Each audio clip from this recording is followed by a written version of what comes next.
How's it going? It's Ramon again, bold like a leopard.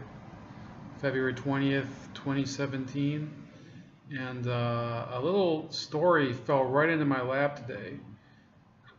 Probably in the mid-evening here in the US, but this actually happens in Australia. If you've been following a lot of the chatter on Facebook, there's a show in Australia. It's called Q&A. It's on Australia's Broadcasting Corporation, ABC Australia, and there was a famous exchange last week between two people. One of them was Islamic journalist and activist, what's her name? Yassmin Abdel Magied. She's a Sudanese Australian. And then the second person is Jackie Lambie, who's kind of this, she would probably be like the Australian version of like, you know, the redneck lady like Tammy from Melissa McCarthy's character from that Tammy movie. Not because she's ugly, but she kind of gives off that uneducated air. I listen to her on the radio. Just to research this, like who this person is. She kind of is a little dumb because she had this radio interview with you know, she's single, she's got 2 kids, and they were asking her, and she's Catholic, by the way. I don't know how devoutly Catholic, but they were asking her, you know, what would her ideal man be, and she said that he has to have piles of cash and a huge package, and this was after she'd already been elected senator for a different party that she's left since then. But this is probably one of the funniest stories I've seen, where she went on TV. She's not the smartest politician, and she just starts slamming Sharia law and calling it, you know, barbaric and everything. And this Yassmin Abdel Magied, or Magied, I don't know. I think it's the Egyptian pronunciation, Abdel Magied. There's 2 different pronunciations in Arabic of the letter G. She just embarrassed herself on national. Like these were 2 people who completely embarrassed themselves on national TV. I think Jackie Lambie actually came out on top because one of the dumbest things that Abdel Magied said on that show was that feminism is the most feminist religion, which is I mean, sorry, Islam is the most feminist religion. Sorry about that. This story is just cracking me up. And there's another story going on that's even zanier that I'm going to try to talk about today. Maybe even in this video. But yeah, she kind of she had a lot of people going. In fact, this girl that I'd gone to school with probably I want to say 13 years ago started, she's actually in the media now, and she put out a video saying, well, maybe Sharia isn't as bad as we thought, you know, basing it off of what's her name, Abdel Magied's statements. Well, what did it take? 2 days, and she basically squandered all that goodwill, at least in Australia. Who's to say how far it's going to spread? Now, I'm writing this off of, there was a different article I posted on the Bold Like a Leopard Facebook page, but I'm gonna post this other article, which is from an even bigger paper in Australia, The Australian, the largest circulated paper in Australia, and they say this: the activists who proclaimed Islam was the most feminist religion reached out to the spokesman for anti-gay and anti-women group Hizb ut-Tahrir in the wake of her fight on ABC TV's program Q&A for advice on how she could have framed her argument better. Hizb ut-Tahrir spokesman Wasim Durehi posted on his personal Facebook page that Muslims were more angry with independent Senator Jackie Lambie, who wants to ban the burqa, instead of 2 other government MPs who belong to parties that have bombed Muslims abroad, criminalized Muslims at home, and jailed Muslims seeking refuge from both. Okay, Mr. Durehi and others criticized Yassmin Abdel Magied for arguing through a secular lens and not having the required deep knowledge of Islam to prosecute her case. And then what did Abdel Magied write in response to that? She goes on their page and she says, "Salams," meaning peace, like I guess in Arabic slang. "Well, I am always happy to have feedback. What specifically was problematic and how can I do better in the future, inshallah?" Inshallah in Arabic means God willing. "I am young and willing to learn, inshallah, trying to do the best with the platform I can, Allah willing." Mr. Derehi famously refused to condemn Islamic State for indiscriminate acts of violence, including against Muslims, and declined to use this platform to implore young Muslim men in general, in particular, from joining the terrorist group. He said the West only wanted to use Islamic State as a boogeyman to condemn an entire religion. After Mr. Derehi told Ms. Abdel Magied, she ended up framing Islam through a secular lens aimed at secular people and conscious of the presence of a secular government. The author and activist said, "Ah, indeed, sigh. This is always a tricky one. Will private message you."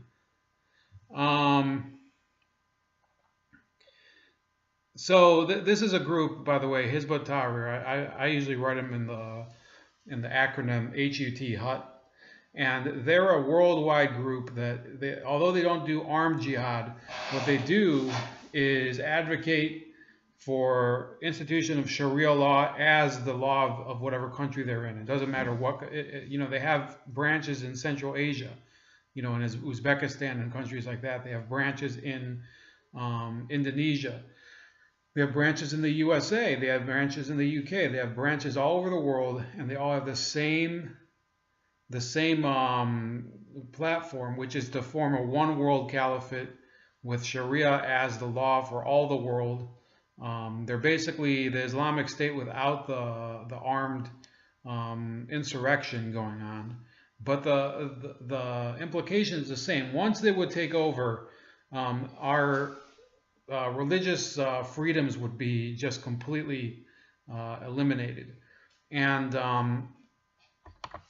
this woman, Abdel Magied, she basically squandered. This is one of the worst own goals you could do.